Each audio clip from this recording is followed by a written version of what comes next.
Hey guys, Steven here, Fanatic Perspective, back with another episode. Amanda Atwell's in the building. We're going to be talking about just this season, this amazing season that's been for the Texas Longhorns. But like I said today on Twitter, the job's not finished. Still got No. work to do. Still got Yes. our goals and everything we're looking for ahead of us. But we'd be remiss if we didn't say 10-1 feels really, really good at this point. But I got to give credit to Amanda because you called this in the Mm-hmm. preseason. You joined Kyle Umlang and myself, one of our preview videos we did over the summer, Mm-hmm. and your prediction was 11-1 for the Texas Longhorns. So Amanda, what's the journey been like as a Texas fan through this 10-1 campaign thus far? I have to say, I probably think I'll need heart medication after some of the games this season. I'm so happy we're 10-1, but man, it has not been the most fun getting here at some points.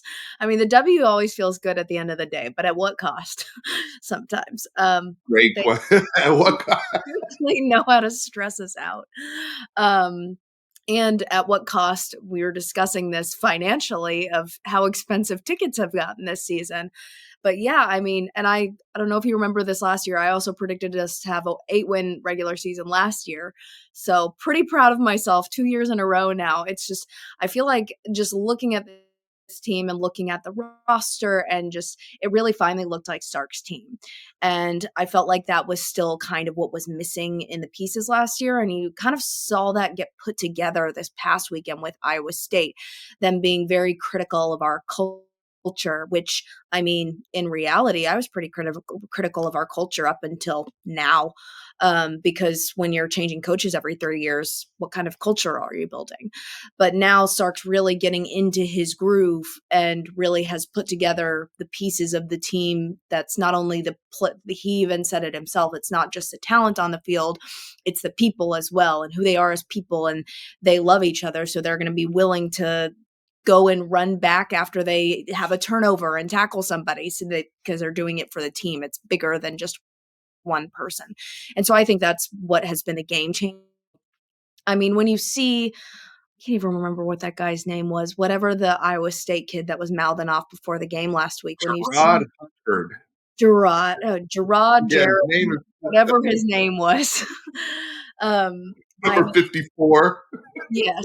I mean, honestly, though, as much as you can say about him, why would you ever give somebody like Tavondre Sweat any type of bulletin board material? I mean, I just remember seeing a replay of like him running head on to a quarterback. And I'm like, that is the day I would quit football if I had a man of that size running at me full force. So, but I don't know. I just think it's been a complete change in mindset for the team. And just really, I think we saw the biggest response that was different from previous seasons after OU. Because I remember in previous years, it's like we lost to OU and then we lost to OSU. And then it just kind of was a trickle down effect of just like having that one down. And then it was just, how are we going to climb back up this mountain that we set, these goals we set at the beginning of the season? And they rubbed it off and kept on winning. So that's the main difference I've seen. It's just a real change and just it just feels like a different team. It feels like there's a different energy, different connectivity for me. When you say a different team, it's funny because immediately I harken back. You were at the Texas OU loss this year that you just kind of referenced, and the feeling of how much that hurt, but Mhm. also the fact of they rebounded, right? Like that loss did not linger. They had a bye week after, but they rebounded. It didn't impact the loss column or the win column like we've seen. Juxtapose that to 2021, the big Mhm. comeback. Caleb Williams, Lincoln Riley, I think and that's that exactly the team, year I was thinking of just like after that, it just kind of fell off. It's just all it those. fell off. They ended up losing. So they came into that game. They came in 4-1 at that point. People forget Sark started at Texas. We had the Arkansas fiasco, but he was Mhm. 4-1 going into the OU game, Mhm. and we lose out until the last game of the season versus K State and don't win again. Like Mhm. that's how much that Oklahoma loss shook us. So Mhm. to see that in 2023, another devastating loss to your rival, and they rebound from it. That's number one. You mentioned Devondre Sweat. It's funny because they exercised demons at Iowa State. the get Mhm. off the bus Bo Davis video and how Mhm. that charged and galvanized them and the people that didn't need to be on the team anymore. It was kind of like that was the line in the sand of we're going to have people here that are committed to Texas football. Mhm. But it's funny because Tavondre Sweat did an interview last week and he mentioned that he was on the bus. Not only was he on the bus, but he was laughing at the jokes before the coach snapped.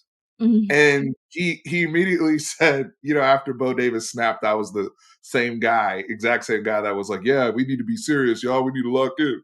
Ooh, I don't know why y'all laughing."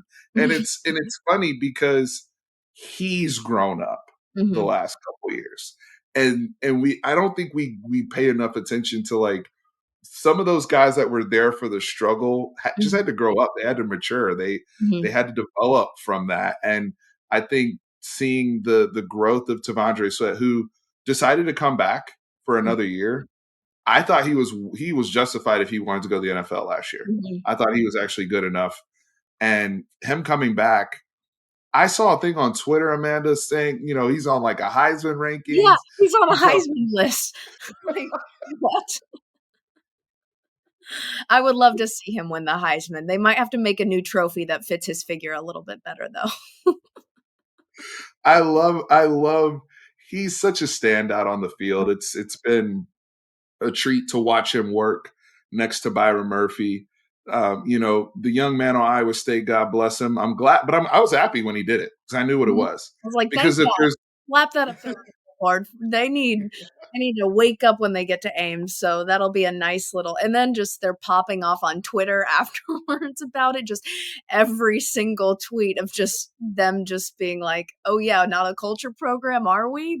We have culture and talent." So, that was the best yeah, part. Jordan in I love the person that got to say that. It was Jordan Whittington Mhm. said we have 5-star players and now we have a 5-star culture. Yes. And he's another guy who's been here since 2019. He was on the team that got to play LSU even though he was injured. Mhm. And all the injuries he's been through, all of the Tom Herman era, is he going to play football? Jordan talked about at one point he wanted to quit. Mhm. And all of the leadership rubbing off on the younger guys on the team. You Mhm. can tell he's kind of like an older Papa Bear. And I've been so grateful to have guys like that on the team Mhm. and to see it permeate throughout the group. Mhm. And again, those are guys that we're going to get to see. I think you and I are both going to be at the Texas Tech game Mhm. on Friday. We're going to get to see the walk as seniors. Mhm. And I think that's gonna be pretty cool, and, just Byron Murphy's gonna be walking and so many guys that have been impactful in seeing this turn around. I Mhm. mean, go back to your time, Amanda, real quick as a student, right? You like you always say all the time, you were there during the Charlie years, It was and, rough. the lowest of the lows is a program, and what do you have to be proud of versus today as an alum Mhm. and you can go to these games. You can go to your work. You can go talk to your friends that are friends of Mhm. us and be proud to be a Texas fan this year. It does mean something. Yeah, I mean, I gotta say, even back then, I was still obnoxiously proud to be a Texas fan. It just hurt a little bit more, and I never left a game early, regardless of it being a blowout or not, or regardless of if I had my OSU friend visiting and they were winning and I was angry in the corner, just pouting in the empty student section. But just like, and you talk about the culture too. The culture has changed for fans since that time period drastically as well. I think especially just with Del Conte, it's been a slow process, but now you go to a game day and like I brought my boyfriend to his first Texas games this year, and he was just like, "This is insane!" Like the number of people standing in 105-degree temperatures to watch us beat Rice. It's something. He's from Minnesota. He doesn't get it, I was but going to ask what college landscape is he? So he's he's, been probably in around Big Ten type yeah, environment. he's a hockey guy, but we're converting him slowly. So we're Good, working. good. He's in But Texas now. he He's gonna be a didn't football guy. appreciate the heat of the games that we went to. I believe we went to Kansas, we went to Rice, and we went to OU. and he did not appreciate the heat at KU and Rice because they were pretty much the same both weekends. But I'm like, now you get to experience a night game. It'll be nice and cool. We'll get to see the drone show. Then you can give an honest review. But yeah, just like the entire fan experience has changed. Tailgating is so much better. The students have incentive to be there in the stands. I mean, previously it's just like, oh, I got my big ticket, got my section, my seat's always going to be there if I'm there or not. And most students were honestly too lazy to sell their tickets if they didn't go. So then we'd end up with a half full student section half the time. And so I think it's just full force of just like the fans permeate into the recruits that you can get, which permeates into the talent on the field. Because no kid's going to go to a school and see a half empty student section and say, this seems like a great fun place to go. They want the energy they want. And I feel like we finally have all the pieces being put together at this point, which it's taken a while to get here, but it's great to see how it's evolved over the last couple of years. Chris Del Conte, thank you. Right? I mean, because football, let's be honest, that's the heavy lift. Mhm. That's the one that's going to take the most people. You're going to need the most help and most buy-in. But to be fair to Texas athletics overall, they've been elite. Yes. And they've been elite from an engagement standpoint. I mean, you look at the crew, the left field gang and everything, occupy left field in baseball, and Mhm. how that's just Yes. grown over the years. Texas basketball, the home court advantage they had, both men and women's at the Moody Center. And you It's talked about student engagement, I went to my night and day first for game basketball. this year, and I think I went to one game when I was in college, a basketball game, because it wasn't really something that they never made it super fun for students to go or super exciting for students to go. That was unlike energy I've ever seen. Like, that was insane. It was like I was at a concert. It was so loud and so energetic, and I can see how it would be difficult to play. And speaking on that, just before I forget this thought, it's funny you bring up all the other sports because yes, we've always been all good at all the other sports, and we're still like we're thriving in all those. Joey McGuire before the season brought up questioning Texas and OU's blue blood status, saying, "Well, I think they're good at all the Olympic sports, but I don't really know about any of the other ones." So another bulletin board material for this week, just so we You're don't. not walking out of it, Joey. I've seen now all of a sudden the tone has changed. And you talking about you texted Sark Oh, after he's the trying. Bama win Yeah. and after the K-State win about, man, you building the culture over there, man. I see you, man. Trying to act like he's, Everything runs through West Texas. Sure, it does. mm, I know a couple mhm. things run through West Texas, but I'm not sure about it winning football culture. And we'll get to those guys in a second because we have some time for them today. Mhm. We do. Got some.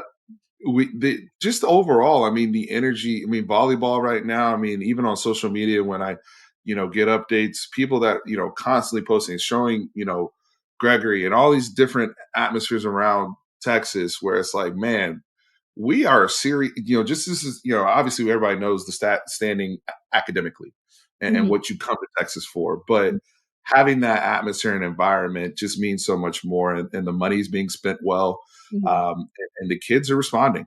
And mhm, I give credit to the kids that are there, being present at their for the athletics and the student mhm, athletes that are there. Look, Tech Week 10-1. mhm, We know. I would say Texas Tech, based upon preseason hype, mhm. they were picked. A lot of publications had them as high as third Yeah, to finish in the Big 12. This has been a very disappointing season for Joey McGuire and the Texas Tech yeah. Red Raiders.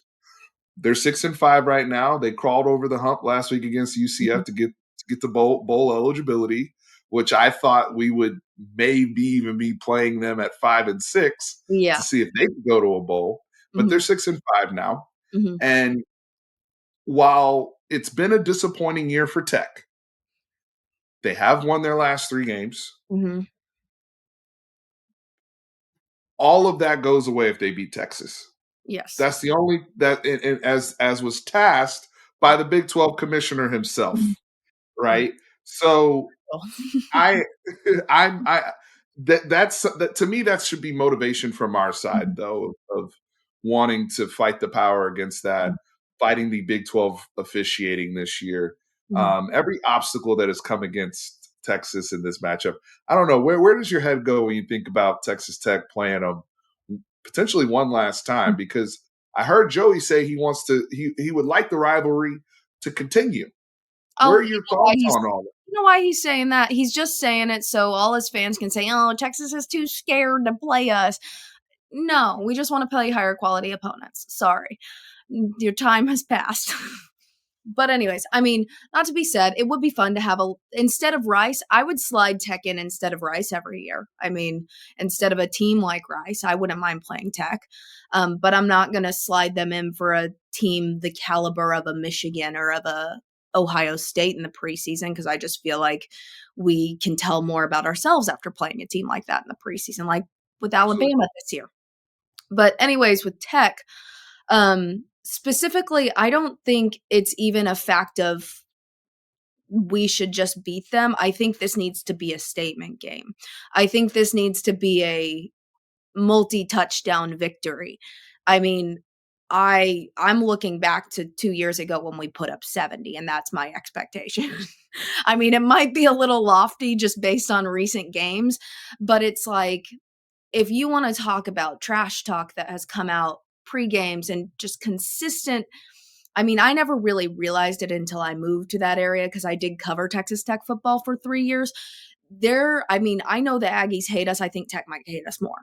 And I didn't realize that until I actually went and encountered some of them. There's almost a mutual respect between Texas and A&M as this has been a long-standing rivalry and we love this rivalry for what it is. We hate each other on the football field.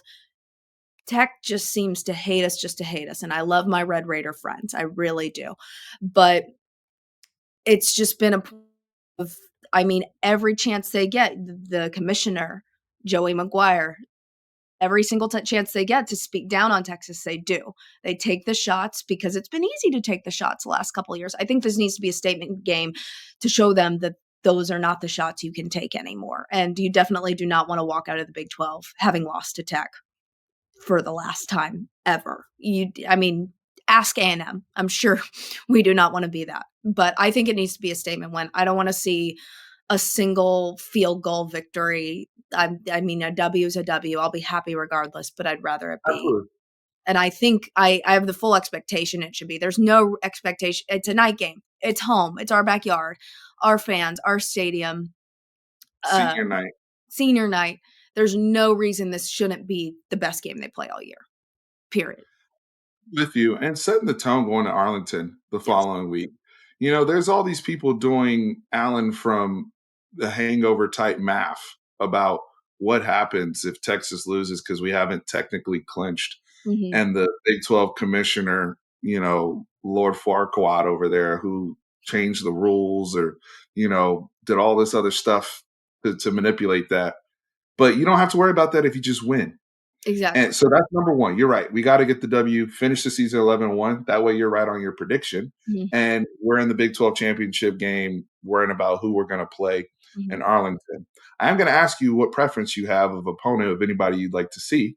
But before I get there, I think it's worth noting to your point about winning decisively and sending a Mhm. message. I think for the team, we've had a really good season, but the knock on them has been you guys haven't played 4 quarters. My Mhm. buddy Ty from Around the Table Sports, who's a Bama fan, he says we're the best part-time employee in the country, but we Mhm. just take whole shifts off. And to me, that has been a true Mhm. criticism of the Texas football team this year. It's hard to find fault in things, and we're nitpicking when you're 10-1. We are, but it's in terms of the We price could to be get into the 11-1. playoff. We could be 11-0 if we played all 4 quarters. That is very true.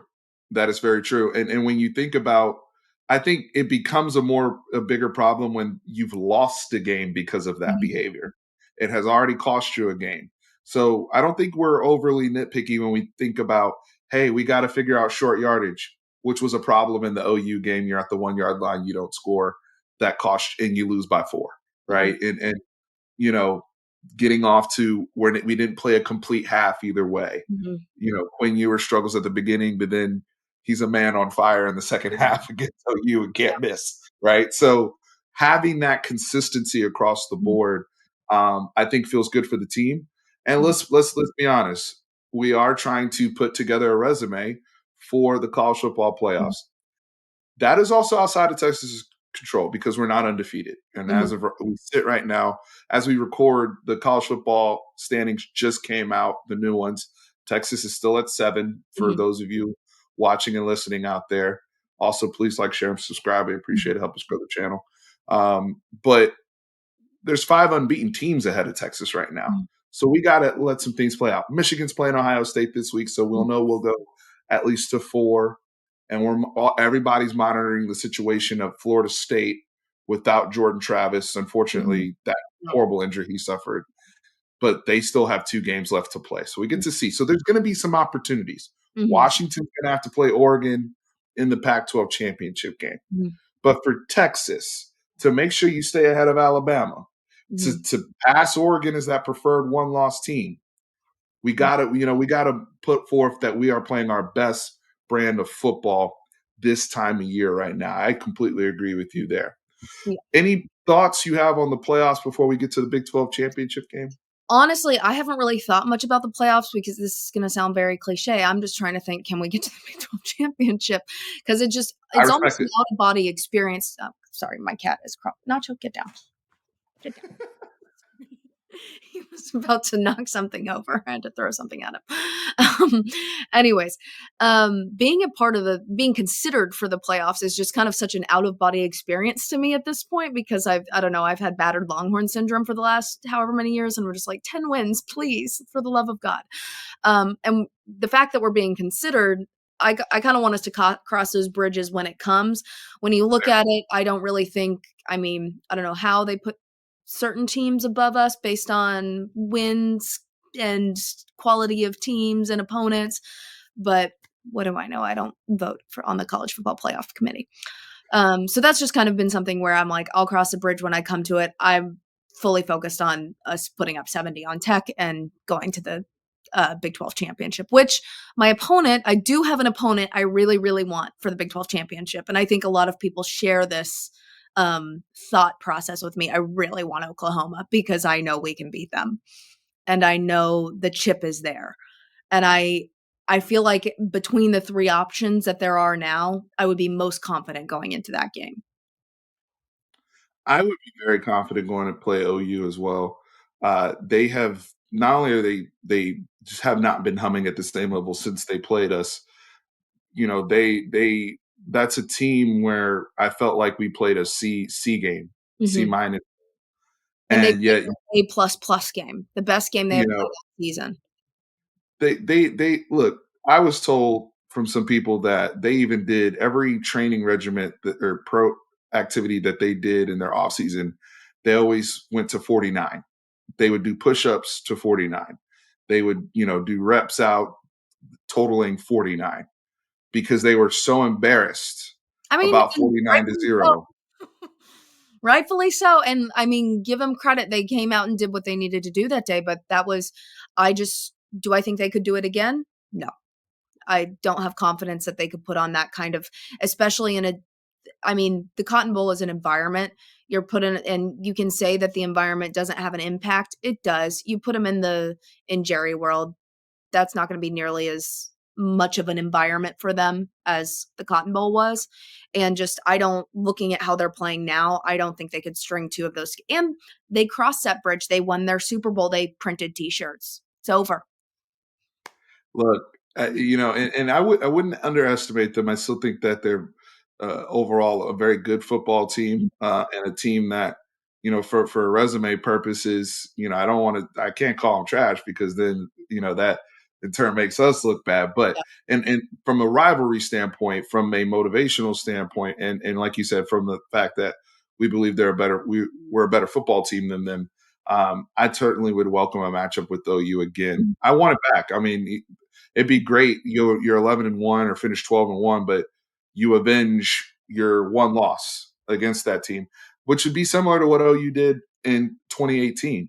Yep. right? Kind of the reverse, right? Where we beat them, we were super emotional, charged up. Cameron Dicker hits the Mhm. last second field goal, and at that time, I remember thinking, "Wow, we beat OU," but I always felt like OU was a better overall Yeah. roster and team, I and that felt the proved to be same way the when we case. won Charlie Strong's last year he won. I was like, "Wow, we shouldn't have won that, but we did great." Like, We did, yep. right. But when we rematched against Kyler Murray in that group Mhm. in AT&T, they were able to pull it away. They didn't blow us out. It wasn't crazy, but they were a little bit better than us that Yes. year. So that's the way I feel as well Mhm. with that matchup. Plus, it would be I guarantee you the commissioner is going to figure out a way to get sick if it's Texas versus OU. He's not going to I want to hand that trophy off. I think it would be the best thing ever, 1, to watch him hand off the trophy, 2, to probably set a record for viewership of a Big 12 title game right before both teams leave. I That would be my favorite thing in the world. Good point. I think OU fans would join me in agreeing with that. Good point. We would put up numbers and leave. Yes. And we're not even carrying your Big 12 flag anymore. We're put like, because they're gonna have to promote that, the conference is, which is Yep. funny, Yes. as they are with the remainder of the sports that will play That's until we probably officially. so many tiebreakers in place still because they just hope there's some way where we cannot be in it. What's been 2 more questions for you before we tie off here because it has been a fun season overall as a fan. I completely agree with you. Mhm. I am willing to deal with the headaches of prices for tickets and Mhm. more interest and demand around Texas if we're winning. Yep. As Al Davis said, I'll just just win, buy baby. season tickets next year. I mean, I should have done it this year and sold OU tickets. Could have paid Um, my rent doing that. what overall, like, what's been your favorite moment, storyline? What it could be a player to follow, just anything around this football team that's really touched you, in a special way. I mean, there's a lot of it. I think the I'm sorry, my cat is crawling on things again. He's mad because I'm not paying attention to him. I Relax, Nacho. We're almost finished. know, come on, buddy. I would have to say really the development just overall of the camaraderie of the team, and especially the development and depth on our O-line and D-line, especially O-line, because that's an area we really struggled with in previous years. And just seeing a lot of these players, like you said, like Devondre Sweat, who've been here for years, really just come out in their own and just finally be recognized because they have the tools around them as well to build them up and really showcase them for the quality of players they are. My favorite moment was beating Iowa State and watching all the players afterwards go have fun on Twitter. That I have to say was very fun. A lot of the other games honestly have just filled me with anxiety. So just You really need terrible. you mean you needed to go and check your heart rate and everything after the TCU game? I'm watching Because it on my watch. It's like 1:30 and I'm sitting. Like actually, I think I might have been in Mexico for the TCU game, and I think I turned it off and set it aside, or maybe that was case. I can't remember. Too many of these have ended ways they should. I think it was K State where Rocky Osborne, if you don't follow her, you should, was texting me. She was at the game, and I literally put my phone into airplane mode because I was like, she will not disturb this.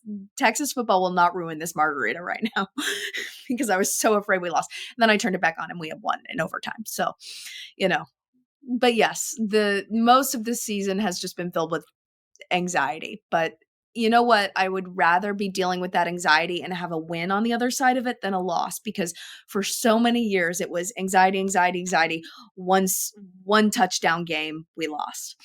One score game, we lost. And now, even though they're one score games, winning close is a whole lot better than I saw something first you lose big, second you lose close, third you win close, fourth you win big. So it feels like we're in that third category right now, which is a whole heck of a lot better than the first two. much, I share a lot of those sentiments. And for me, real quick, I'll go. I'm gonna piggyback on something you said about the depth. Mhm. Just the ability when people have been called upon this year, they've responded. It Mhm. hasn't been. clean or perfect, but that's not my expectation. My expectation is we don't have this massive drop off anymore. Mhm. Felt like in years past we were so top heavy Mhm. with the people we were relying upon that if something were to happen to them, even if said player was not at 100% but at 70% still playing, we would almost our chances of winning would just go out the window Mhm. because that's how much we had on individual guys. Mhm. This is the year you mentioned the offensive line. Christian Jones has missed time. DJ Campbell got hurt at some point. We had to go without Jake Majors at some Mhm. point, right? In the middle of you lose your center in the middle of the Cotton Bowl. Yeah. And Connor Robertson, who has not played at all, gets Mhm. in there and holds his own. We see Cam Williams, shout out to Cam Williams, Duncanville, getting in there, a young guy, getting a start and And that's holding the it down. future. That's why it's exciting to see. That's the future. All these guys. I mean, look, God bless Jonathan Brooks in the Mhm. season he had, right? I Ugh, mean, he that one probably guts me. my offensive MVP of the team. Yeah. And Iowa State last week, people are asking questions about, oh, can we rely on the freshman Cedric Baxter to run it? You know, Jaden Blue hasn't played very much. Mhm. Keelan's banged up. And they answered the bell. Those guys stepped up and had huge games. And so to see that, we went 2 games, well, 2.5 games, without our starting quarterback. Mhm. Malik Murphy has to come in there and play Mhm. cold. And And we go it wasn't 2 easy, and but 0. he did it. He did it. But Yeah. that's all you ask from your backup quarterback. Can you hold me down for a couple I weeks? feel like that's another thing that people criticize us for losing close or winning close. Well, winning close with a backup quarterback, that's still something to be very proud of because that could have very easily been a loss, but it wasn't. And I think that's a difference between this year and previous years. Oh, absolutely. We would have, and it would have been an excuse. Mhm. It would have been an excuse. And they Winning did not is hard. allow that to be an excuse. Yeah, winning is Winning hard. is hard. The Winning's hard. the best quote Hey, from Tom Herman. I would say second best, only to okay, cool, hook 'em. Okay, cool, hook 'em. Yeah, that one went. Uh, That's the only thing I would allow Sark to still say. yes. Um, Now, the last thing I have for you has nothing to do with Texas, Okay. but as we are going into the SEC, Mhm. another familiar face, you mentioned them earlier, who Mhm. we will, be re-engaging with. I'm gonna ask you 2 questions. What are your thoughts on the firing of Jimbo Fisher? Me personally, I was sad as a Texas fan because I really wanted I was Jimbo to devastated. be there. I wanted Jimbo to be there forever, personally. I loved it. And Like, secondly, honestly, you should fire your head football coach when your rival is trying to keep him forever. Secondly, do you think is there any candidate that you have for them that you think would be good, or do you think that they're just going to squander this and make the trip over themselves and be typical Aggies? Where do you fall on the whole situation? Because I feel like for the money and the resources and the potential that school has, Mhm. it's a major storyline in college It football. It's a major storyline in the is. state of Texas that does impact Texas. It does. You talk about the recruiting landscape and whatnot. So just want to get your thoughts there. I will say, when mentioning Aggies, they are still very much Aggieing. I don't know if you saw recently, but their Texas A&M football account put out a tweet saying that they have won every single game against Texas opponents the last 17 meetings since 2012. Well, you know what happened in 2011, 2012, and every single opponent did not include a Power 5 opponent. So that I mean, I don't think we can count the Aggies out from Aggieing their way out of this one. But anyways, I think Jeff Traylor would be a good choice. I think it'd be a very Joey Maguire choice to me. Just somebody just kind of coming up from kind of an under. I mean, Joey Maguire came up from. You think he was in high school before he was at Tech? Oh no, he was the Oh, man he was. over at Yes. Cedar Hill. But yeah, Uh, they both came out of high school mhm. environments, and I feel like that high school connection is really important in the state of from working at Dave Campbell's Texas Football. I think it's really important in the state of Texas to just really because I mean, you can recruit wherever, but if you're not recruiting your own backyard, you're not gonna win games in Texas. As with the breadth of talent that we have here. So I think a guy that really has the intuition of how his own state works and he's a fantastic football coach. I think UTSA is going to do everything they can to hold on to him though. So I don't know how much that is because it is UTSA, but it would be a very big loss for them. I give you I give you credit though, because when you first started making appearances on this show, I believe that was the cover that you Yes, guys had. You were still at Dave Campbell's, that and was that was Trailer the and cover. McGuire. It was Trailer McGuire, and you actually shared with us there in terms of like these guys are going to be good college coaches because they Mhm, get it from the high school level. They're mhm, connected with the Texas high school coaches, and they had sent players to those schools. Like they've mhm, been on the other side where they're the high school coach sending mhm. a player to Yeah. XYZ school. And I think that's a good point you brought up then. And it's very applicable now Mhm, if they were to look at Jeff Traylor from an mhm. East Texas standpoint. Yeah, You know, he was I think they named Gilmer named the stadium after Jeff Traylor. That's how yeah. well of a job he did. The amount of kids he sent to Texas A&M. He understands their culture, their Mhm, quirky cult like mhm. things. He gets Exactly, and all I that. think and I mean, Jimbo Fisher, sure, he seemed like a great idea at the time, but does he necessarily understand the form of an Aggie? I don't think he ever really did before he got into the situation, and then he sees that trophy that has, no inscription of your expectation to win a national championship, and I think at that moment, he probably got it a little bit, but I think you just really have to understand, like, who they are as a school, who they are as a community, of what that program needs to be successful. And I think we've seen for the last couple of years, Jimbo was not that guy. I mean, I would have been calling for him to be fired years ago, but I'm not an Aggie, so I said keep him. It's interesting too because he kind of was. They won 5 games last year. They had a potential to win 8. He did lose his quarterback. He hired Bobby Petrino. He tried to make some changes. But how motivated are you to change when your contract's fully guaranteed in the nature of Yeah. which it was? I mean, at the end of the day, I keep saying this. What Jimbo Fisher and Jimmy Sexton pulled off in that contract will be studied in I mean, schools. I don't think Jimbo should work anymore. I think he should just go buy a beach house and He can do whatever he wants. not do anything. I mean, come on, the man made off like a bandit.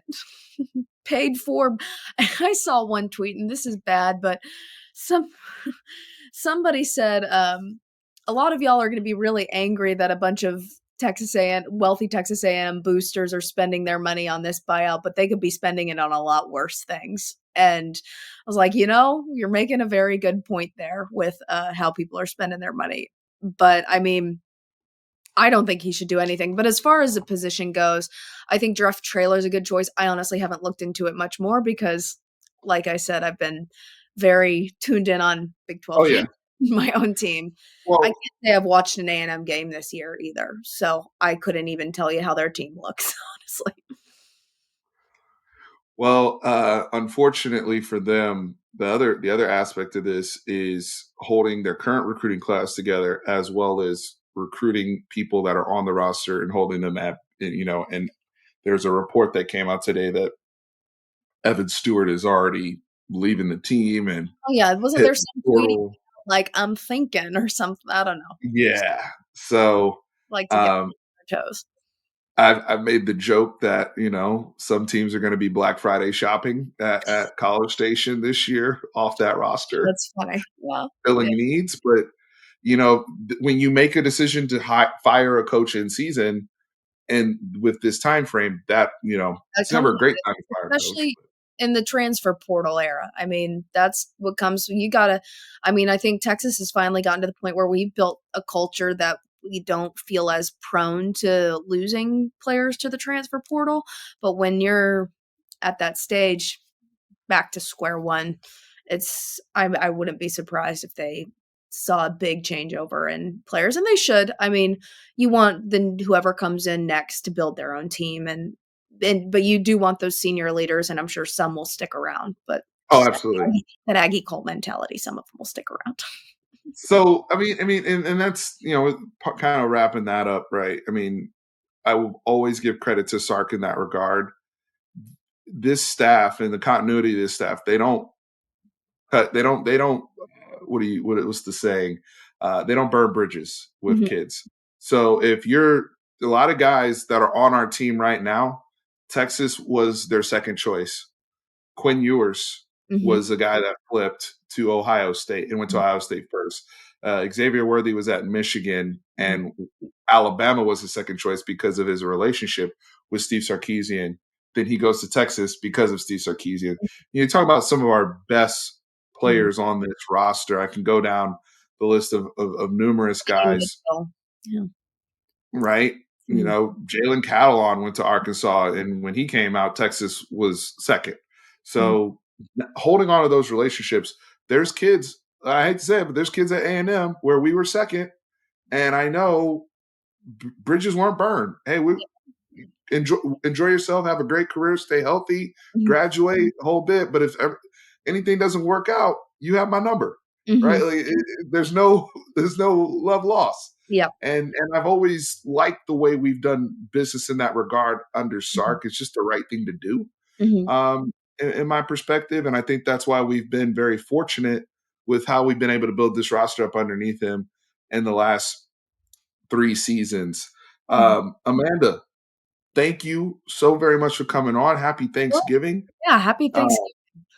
yeah, We yeah. celebrate it with full bellies and a W, and, uh, on our way to the Big 12 title game. Can't wait. Can't wait. Anything else you want to plug, or where can people find you? They can find me on Twitter always, probably tweeting about my cats or Texas football. Amanda M. Oh, Atwell, both. Twitter. Sounds great. And guys, go give Amanda a follow. Folks, I will be back with one more preview video, probably with Tran before the week's up. And we'll also have some more Texas basketball content coming your way here on the channel. And then obviously our post game stuff is normal on Friday night. I'm going to try to get it in on Friday night. I'm going to be at the game. I'm going to try to do the post game show on Friday night. Best of No luck. guarantees. Best of No guarantees. But anyway, Amanda, thank you again. Appreciate you coming on. Guys, like, share, subscribe. Remember, horns always up. Welcome. luck.